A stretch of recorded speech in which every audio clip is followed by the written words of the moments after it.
So today, as we were talking during the meeting, we are going to start deriving equation for diffraction and particularly for Fraunhofer diffraction. So as we were talking in that case, in the case of Fraunhofer diffraction, we are observing diffraction pattern somewhere on the far distance from the screen. Or actually, as we can see later, we can move the image actually by using the optical system or by using the lens. We can move the image even closer to the to our slit. But anyway, so in our setup we have the narrow slit with the width b, and we are illuminating the slit with the plane wave. Again, the plane wave here can be if we have the point source somewhere located on infinity, or what we can do, we can place some point source somewhere quite close to this slit, and then we can place another lens, so the point source will be in the focal point of the lens, and then the lens will create parallel beam which can be used for illuminating the slit. Now, as we were talking, for diffraction we need to calculate the sum of the amplitudes of the electric field somewhere far, which are coming from every small elementary sub slits. So we can divide our slit to some ds, which is so slit s, to some ds very tiny slits, and then each slit each these sub slit, according to the Huygens principle, will produce a spherical wave, and then summation of those spherical wave will create the wavefront, which will propagate, and then in the end, in the some far distance from the screen, we will see the central maximum and some additional maxima and minima. And we are going to calculate it, the position of these maxima and minima on the screen. And of course, sometimes the same we can reach. So instead of placing screen somewhere very far from our source, we can see the same effect if we place the lens, and we can localize those minima and maxima by using the lens with the focal distance f. Okay, so now we are going to calculate the positions of minima and maxima for this geometry. So here is the schematic of our setup. So we have a slit with the width b, and now we are trying to calculate what the amplitude of electric field will come to the point P, which is in the focal plane on the screen, which is located on the focal plane of the lens. Because of property of the lens, everything, so if which will come to the same with the same phase to the lens, it will come with the same phase to the point P because of the property of lens. So the optical path difference for all these rays is the same. So practically, if I need to calculate the phase difference between these two beams, I need to calculate what is the phase difference will be accumulated here within the slit due to the angle which is, so if it is angle theta here we have the same angle theta. So now we can write that the amplitude of electric field at the point P due to 1 ds will be d e some small amplitude, which we will define in a few moments, divided by r0 because of spherical waves. So each slit will produce a spherical wave, and we are trying to calculate what will be in the end. So this will be the amplitude times, in complex form we can write I k r0 minus omega t. Actually, okay, not r0, it is just kr. So if I say this is r0, which is the ray is coming from the center of the slit. So if I define this is r0, so now for all rays which are above the center of the slit, for all the ds which are producing spherical waves above the center of the slit, there will be positive phase shift, and for all the point there will be negative phase shift. So in general, if we define, so this is dp, now we can define that the amplitude due to 1 ds will be the following. So if I define the del as the amplitude per unit length of the slit, of course in the unit distance from here, but the main point that this is the amplitude per unit length of the slit, then I can write that at this point P, the amplitude will be del times ds, the width of the small subslits, divided by r. So if I am talking in general, so the r0 will be for central ray. For the some rays which is up or down, the optical path will be r0 plus some delta, and that will be multiplied by I k r0 plus delta minus omega t. Now, because of this delta is very small compared with all these distances, with distance some L, let's say prime, and the focal distance of the lens, so that will not practically change the amplitude, the initial amplitude which is coming from ds on the point P. So I can ignore this dl here. So I have del times ds divided by r0, and but here of course in this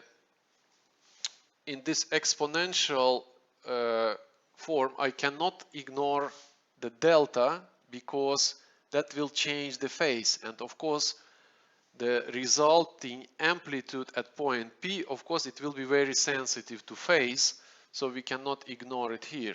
So now we are writing this as E I k r0 plus k delta minus omega t, and that will give us, I can rewrite this part as e to the I k delta times e to I k r0 minus omega t, and that what we will see that this part will define the amplitude.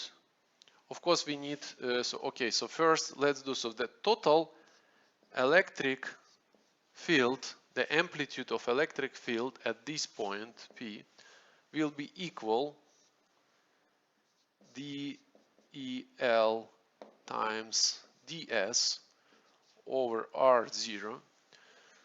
Now all these, for these parts, the delta is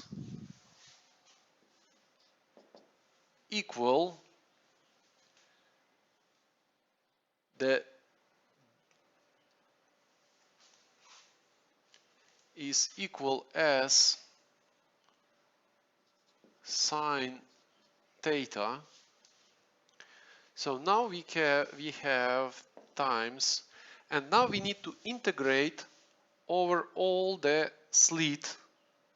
So we will start from the most bottom point of the slit and go over all the slits. So we will have integral minus b over 2 b over 2,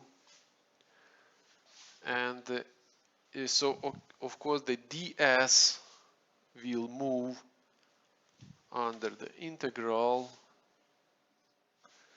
so e to I k s sine theta, and this all will be multiplied to e I k r0 minus omega t.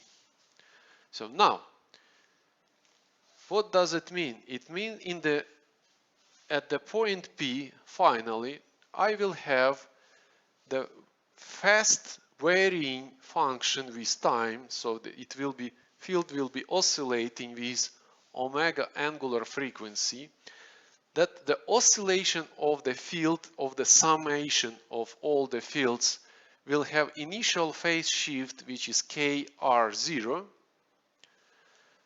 and the amplitude of that field will be defined by this part.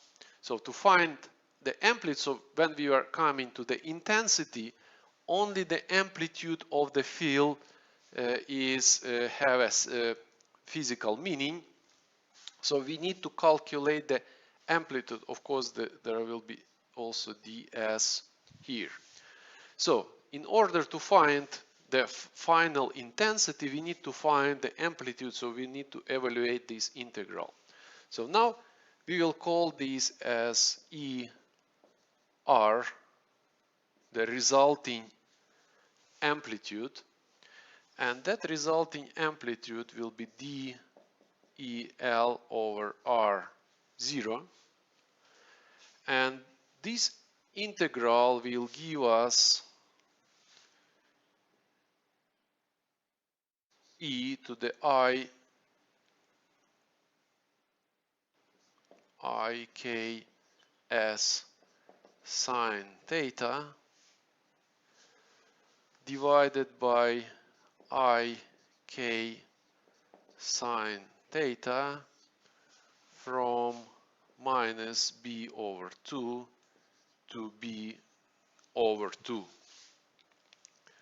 So now let's look what it will give us.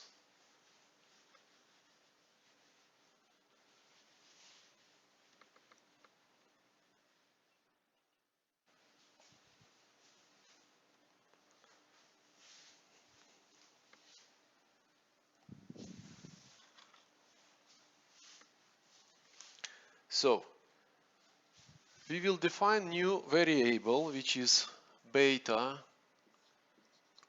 which is equal 1 over 2 k b sine theta.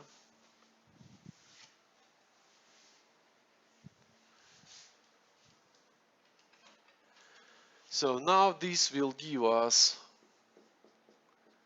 ER is equal DEL over R0, and we have IK sine theta,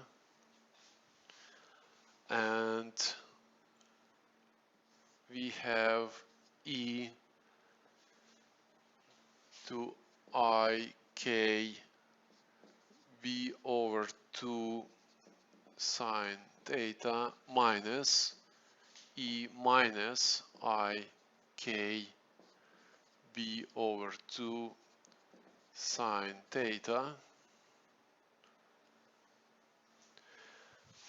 and that will give me, by using that substitution, I will have del over r0 I 2 beta times b. So since I didn't have b, so I divided to b and multiplied to b. Also I divided to 2 and multiplied to 2, the denominator. So, and then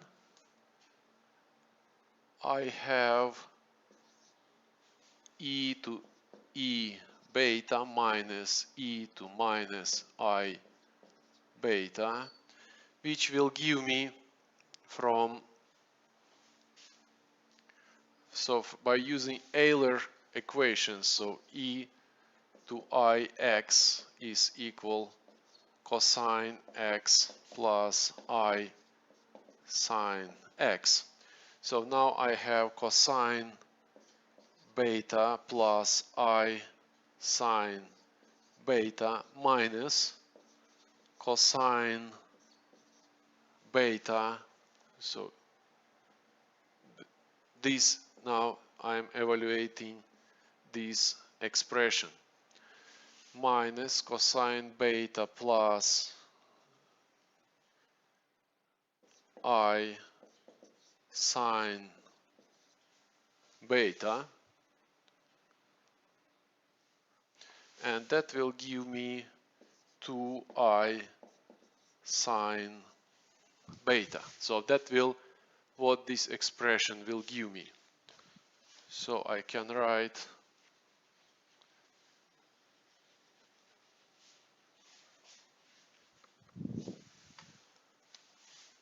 times 2I sine beta, and of course so that will cancel, and then in the end, so the resulting amplitude at point P will be equal del times B over R0, and here I have sine beta over beta.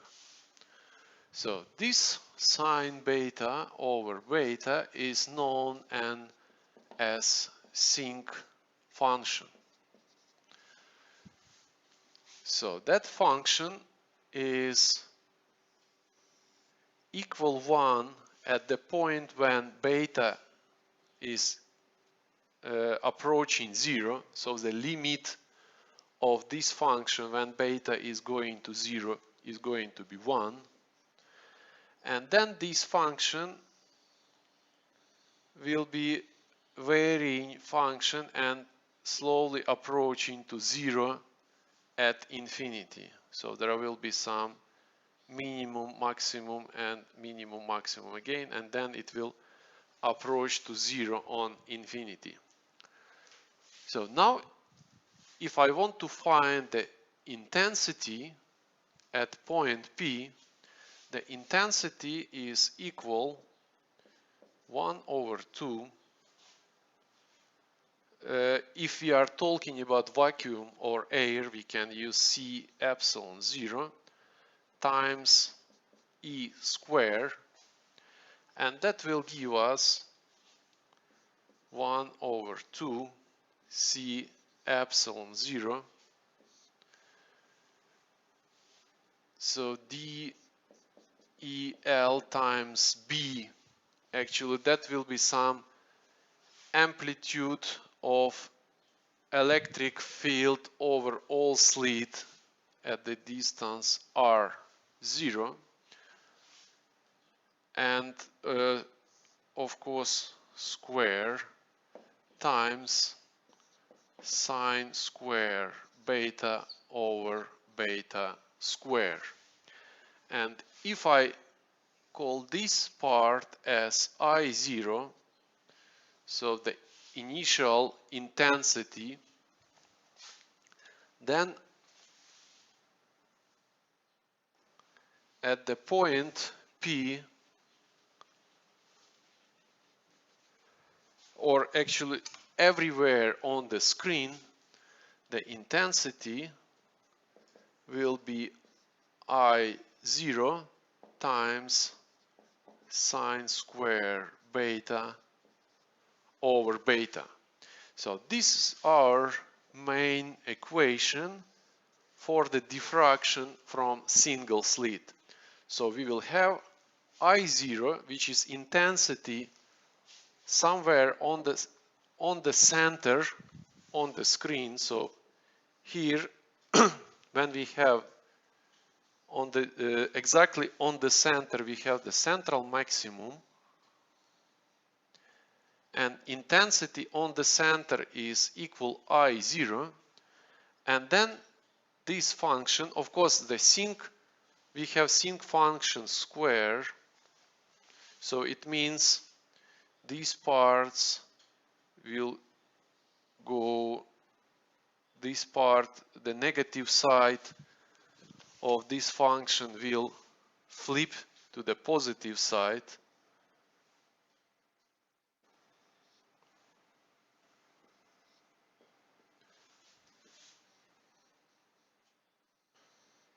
So we don't have negative parts now, and that will be the intensity at each point of the screen. So now let's look what we will have at which angles we will have minimum, and at which angle, or minima, because we have not one minimum, many minima, and at which angle we will have maxima of this function.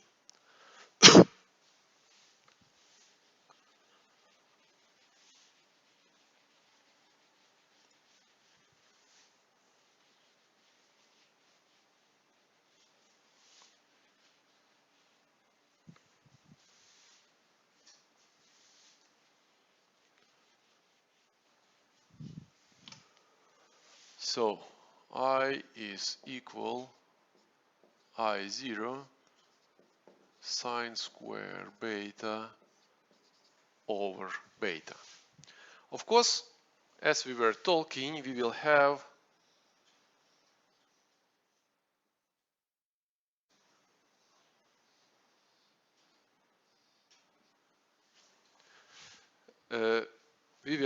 minima and maxima, and the minimum, the first minimum will happen when the beta is equals, okay, so the first maximum will happen when the beta is equal 0, but for the next minimas we will also have the situation when sine square is equal 0. So except of the first minima, we need that sine beta would be equal, so we need sine beta equal pi, 2 pi, 3 pi, and so on. But not 0, of course, because at 0 we have the first maximum of our function. So that means that sine beta is equal m pi, where m is equal plus minus 1, not 0, plus minus 2, plus minus 3, and so on. Now coming to the expression what is our beta, and using this equality, so we have 1 over 2, k is 2 pi over lambda times b sine theta, and that is equal m pi, which means, so if we cancel pi, pi, and 2 here, which means we will have minima every time when the sine theta is equal lambda m divided by b. So usually the theta is quite small, so in most of the case we can ignore the sign theta here, and we can directly write that it is approximately equal theta. And in the case if we are using the lens to localize the image, the theta is equal y over f, which is the focal distance of the lens. Actually, tangent, again, it will be equal, tangent theta will be equal y divided by f, but we ignoring, so we assume that theta is quite small, so that's why we are substituting just tangent theta with theta, and then we will find that for, so y over f is equal lambda m over b, which means the mth minimum we will observe on the distance from the center each time when lambda times f divided by b is multiplied with m, where m, as we were talking, is 1, 2, 3, or -1, -2, -3, and so on. In the case if we don't use the lens, so if assuming that we are observing the picture on the distance L, which is quite far, so let me redraw this picture a little bit.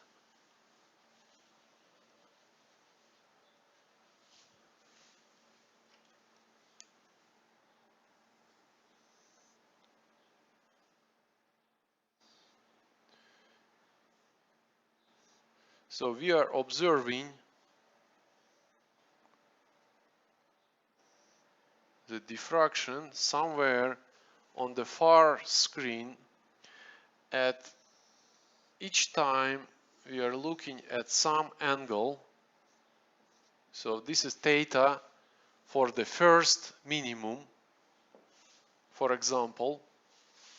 Then we will find that in that case, so the distance y on which we are observing, it doesn't matter minimum or maximum, so the theta is equal, so without lens, the theta is equal y divided by L, and the mth minimum I will observe when the ym is equal lambda times L divided by b times m. So when I will look, so now depending on the position of the screen, of course, as more far the screen is located, at more far I will observe, for example, the first or the second, doesn't matter, minimum. So usually the first minima, the plus and minus minima, they indicate the width of my beam. So when I am sending some beam which was initially had diameter b, or actually not diameter, we are talking about slit, which is, so we are talking about width of the beam, which is b, we will see that the beam is naturally spreading, and the beam width, so the distance between these two minima, will be equal to 2y, and that is equal to lambda L divided by b, because for the first minima we have m is equal plus minus 1, and so that will be the width of the beam.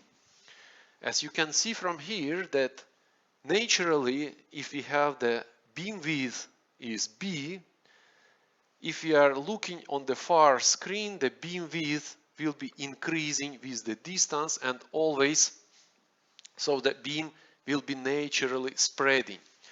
That one is the one of the very important manifestation of diffraction. So as we were talking during our Zoom meeting, so in the vicinity, so if we are sending plane wave, somewhere on the edges, on the range which is comparable with wavelength,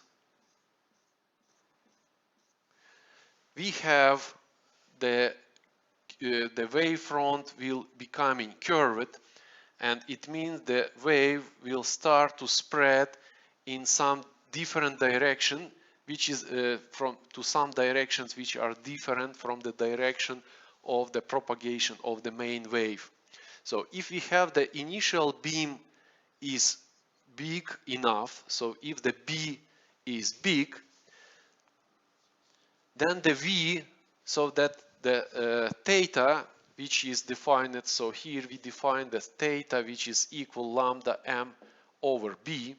So the theta is quite small if the B is large. However, if we are approaching B to the very small range which is comparable with wavelength, the beam spreading becoming very significant. So, and practically if we, that's why if we have the slit which is smaller or comparable with wavelength, what we will observe after the slit, we will practically observe the spherical wave, which means the light is, or light or any kind of wave will propagate practically in all directions. This theta angle will be very large.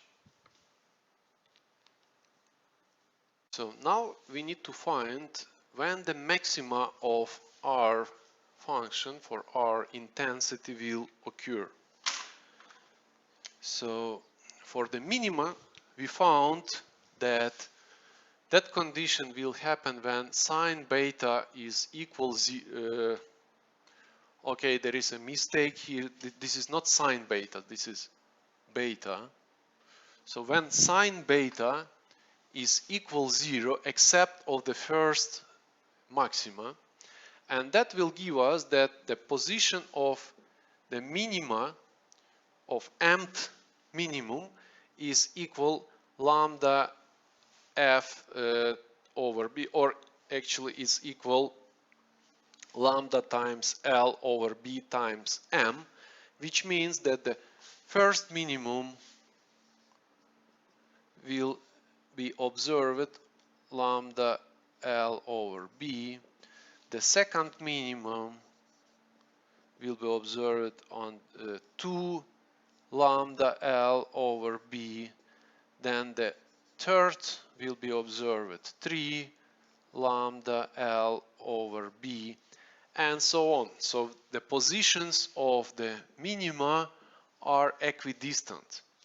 Now for the maximum, for the second, third, and so on maxima, we will find that this position is not exactly stay in the midpoint between these two minimums. So if the position of the first minimum is corresponding to beta equal pi, the position of the second minimum is corresponding to beta equal 2 pi. So the position of the secondary maxima will be not in the 3 pi over 2, but it will be shifted. So in order to find the position of the maxima, we need to find the we need to find the derivative of this function, and then we need to find at which point that derivative will be equal to 0.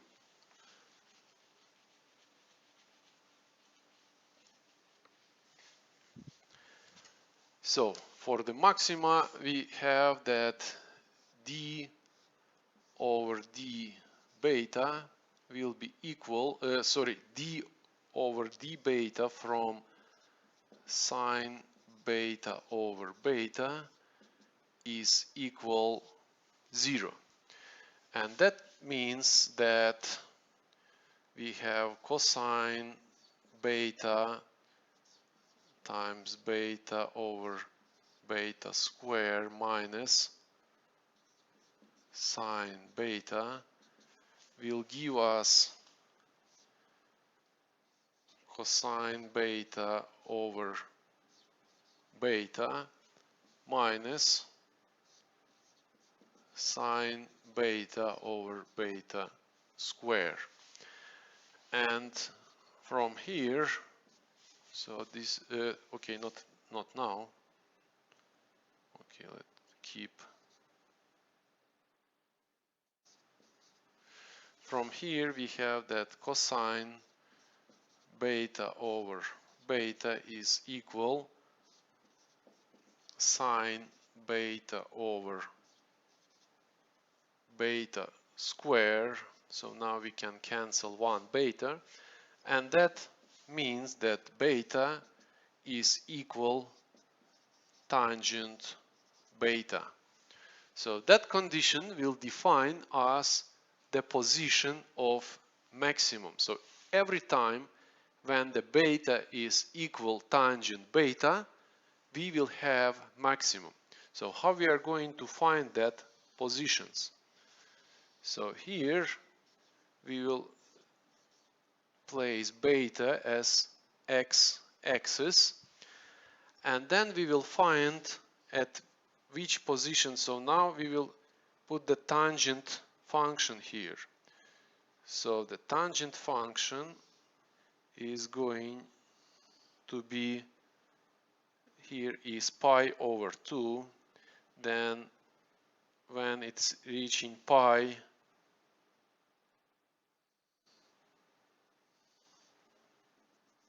again it's 0. So when it is 2 pi, again it's 0. And now we need to look, so here is 0, pi, 2 pi, and so on. And now we need to look when this function is crossing function, which is equal beta equal beta. So the function which is coming at 45-degree crossing these graphs.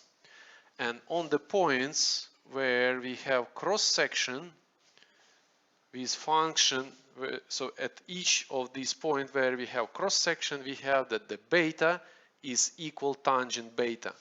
And then we will see, so of course for the first minimum at pi, so pi over 2, we don't have the max, so this is still the first maximum.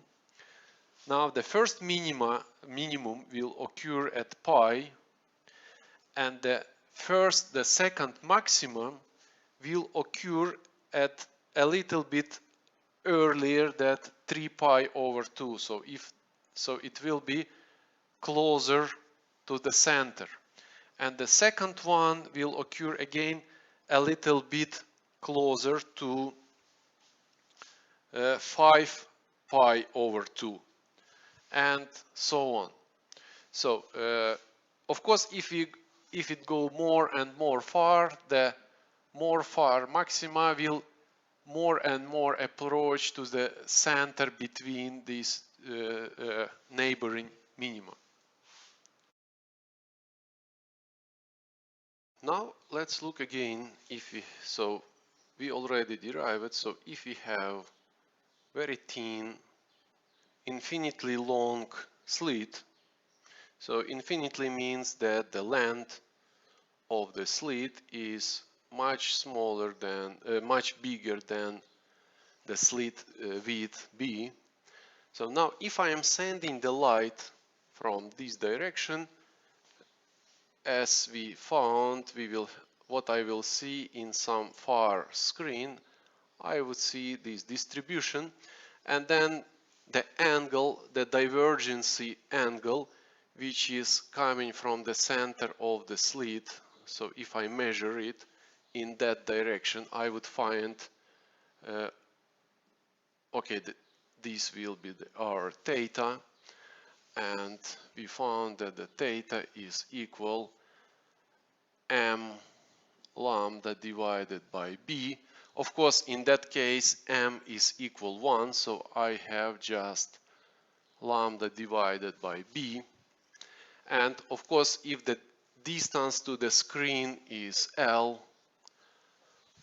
I can find that the width of the beam, what I will see on the screen on the distance L, will be 2 lambda over b times L. So of course, this is what I showed. This is the graphical representation of intensity of the screen. So what we will see in reality, if I look on the screen, I will see will be the central maximum, and then I would see some additional maxima around. And of course the intensity of each next maximum will be decaying and decaying. So now what will happen if I have the length of the slit is comparable with the width of the slit. So what if I have the slit which width is b and the length in this direction is a? Obviously that in that case what I will see on the screen will be now, so I will have not such elongated maxima, I will have some nearly rectangular first maximum, then the second, and so on. And the same diffraction I will start to see in this direction, because before the diffraction in that vertical direction was negligible because I had very big length of the slit. So when I am dividing in this, if I would find theta in that direction, I need to divide by L here, and then I would find that the theta is very small. So now the theta will be also large in that direction, so I will start to see additional maxima in vertical direction. So this is, of course, I will see something in this direction a little bit as well, but that would be almost negligible. So this is the picture which I would see as a diffraction, as a Fraunhofer diffraction on the screen somewhere far behind if I send light through this from, so in the direction into the board to this rectangular slit. And now I can write that the theta for each minimum in horizontal direction, I can define the theta horizontal mth will be equal lambda over b, actually the same,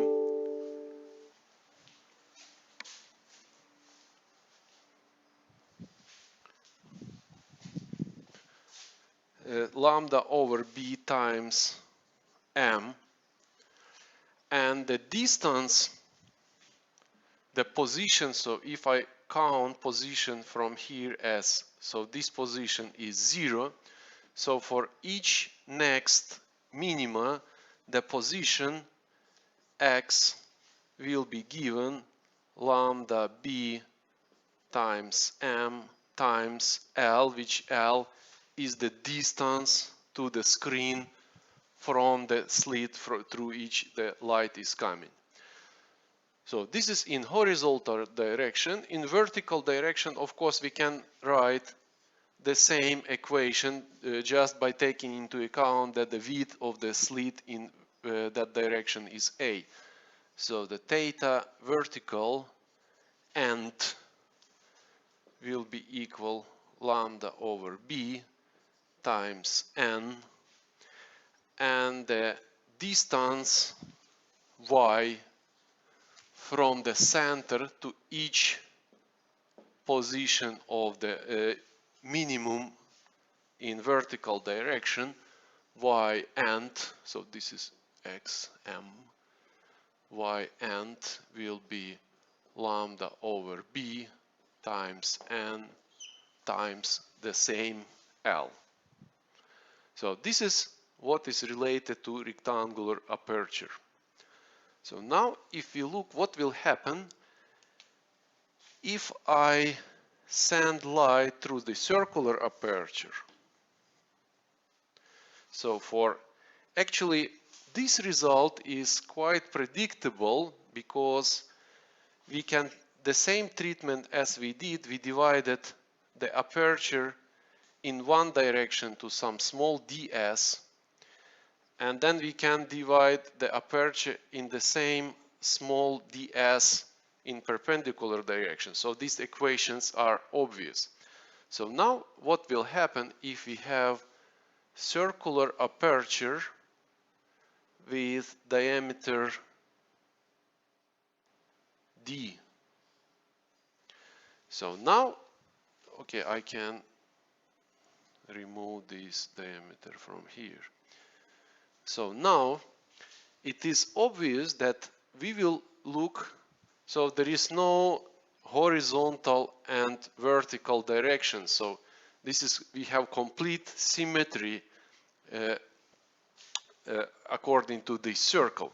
So what I would expect, of course it is obvious, we will not derive the equations here because this is out of the scope of our lecture, just qualitatively.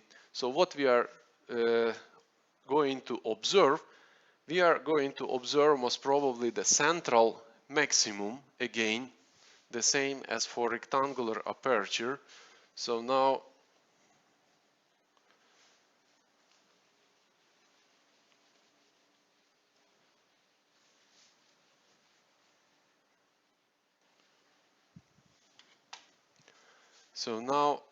we will have the central maximum in the form of ring, in the form of disk. Then we would have the dark region again in the form of ring. Then we will have secondary maximum. Then we have third maximum around, and so on. So these minima between the rings will be the same as the minima for single slit, so they will be equidistant, and this the central bright spot which we will see on the screen is called iris disk.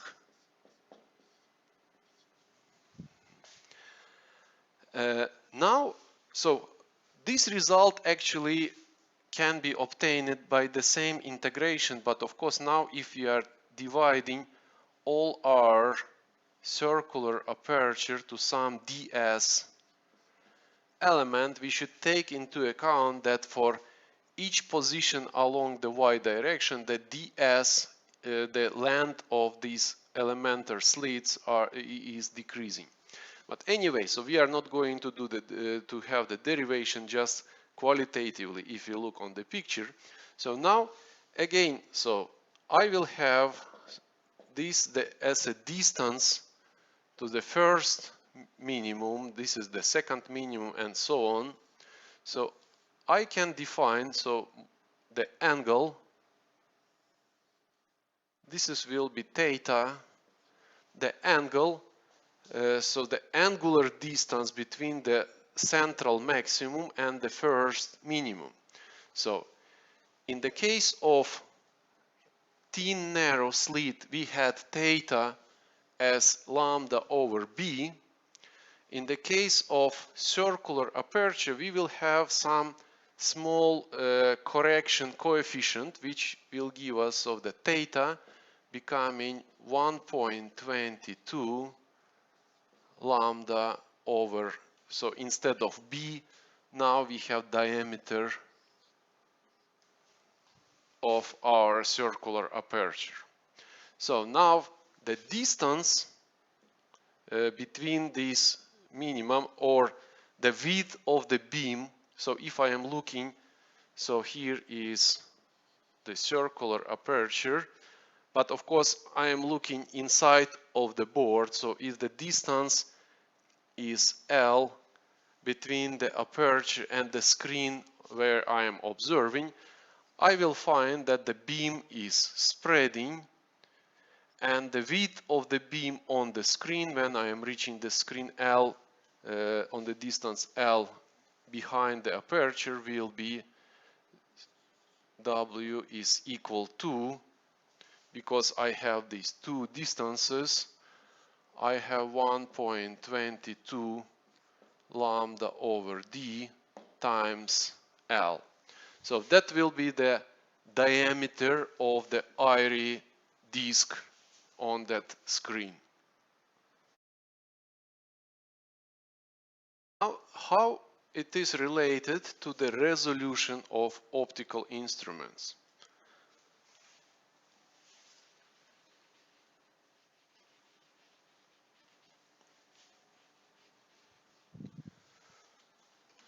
Let's imagine I have a point source which is placed on the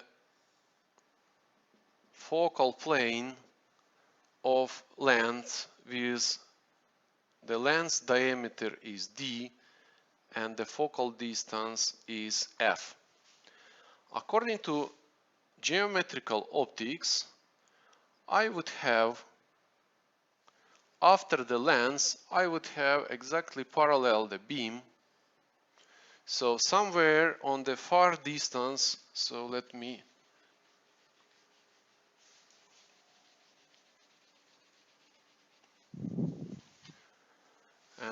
write those equations. Theta is equal 1.22 over lambda over d,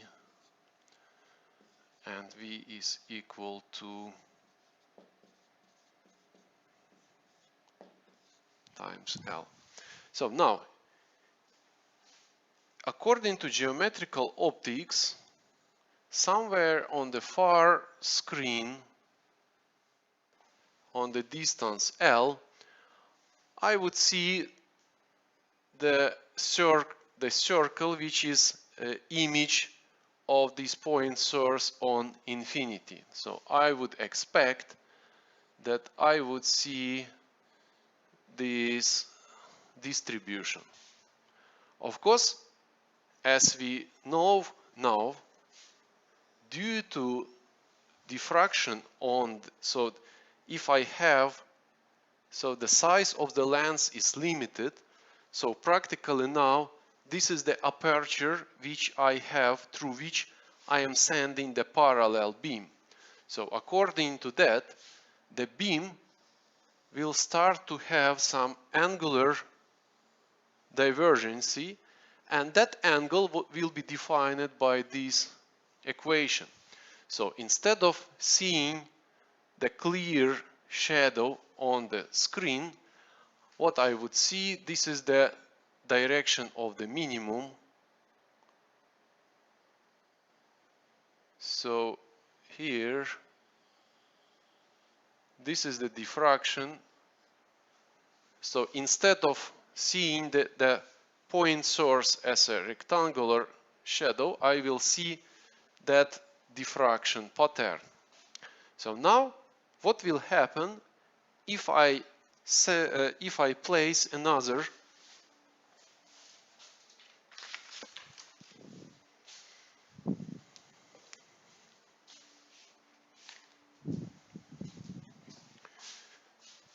what will happen if I place another point source in some distance delta x from the first one. Now again, it is placed on the focal plane. So now that instead of forming the parallel beam on the screen, again it will form some pattern which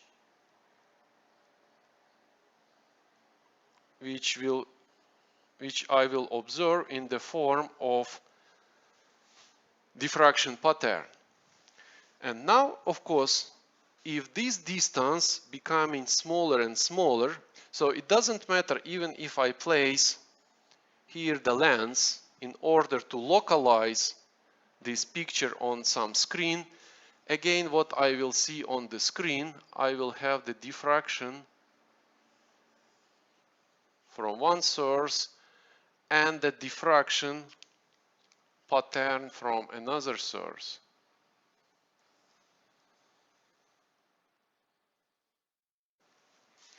And so instead, if I would think from geometrical optics point of view, if I place the second lens, what I would see on the screen would be exactly the point again. But in reality, due to diffraction, I will see two diffraction patterns.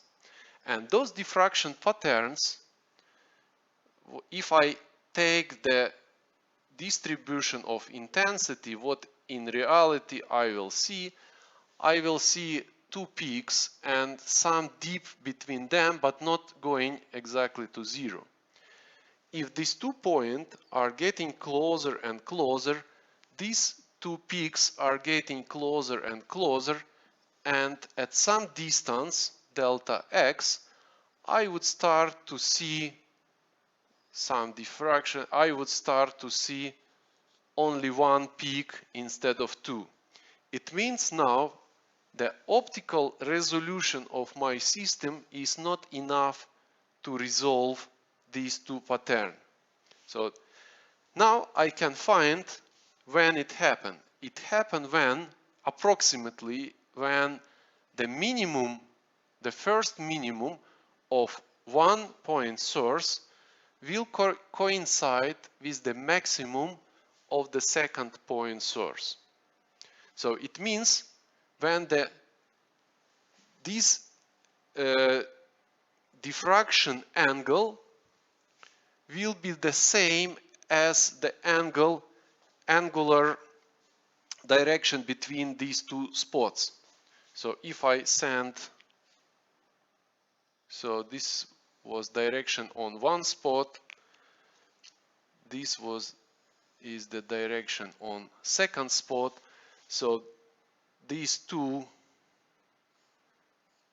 if this theta, or let's say theta prime, is equal to the theta which we have as a divergence of the beam due to diffraction, I cannot resolve these two peaks anymore. It means I have limitation which does not allow me to resolve two. So if I place 2-point source, I will see them as a one source at some smallest distance. And that distance, of course, the angular distance is equal 1.22 lambda over d.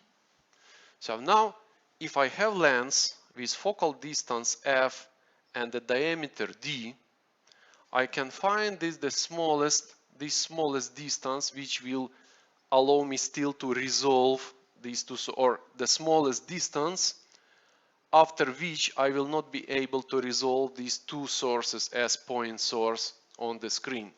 So that will be from here the same theta angle. So here is the same theta angle, which is actual theta prime in our case, and that is equal delta x divided by f, and that is equal 1.22 lambda divided by d. So now from here this is the smallest distance delta x, which is equal F over D times 1.22 lambda. So, and this is the resolution of optical instrument. So I cannot, by placing any other lenses system, I cannot improve this resolution anymore. So actually I can make it worse, but not better. So the resolution, it depends on the diameter of the lens and the focal distance. As shorter the focal distance, as better is resolution. Of course, because it means the optical power is bigger, and of course, as bigger the diameter of the lens, I would have the better resolution. I would be able to see the smaller distance. Of course, there is also the one more parameter, which is wavelength of the light. So that parameter, it's obvious. Then as smaller I have wavelength of the light, as smaller distance I can resolve in my object. So that we are going to talk during our meeting. So that of course in visible range the resolution means the resolution in visible range will be smaller than will be better actually the smaller distance compared with infrared. In UV range the resolution will be even better, and of course we know, and we are going to talk about a little bit about electron scanning microscopes.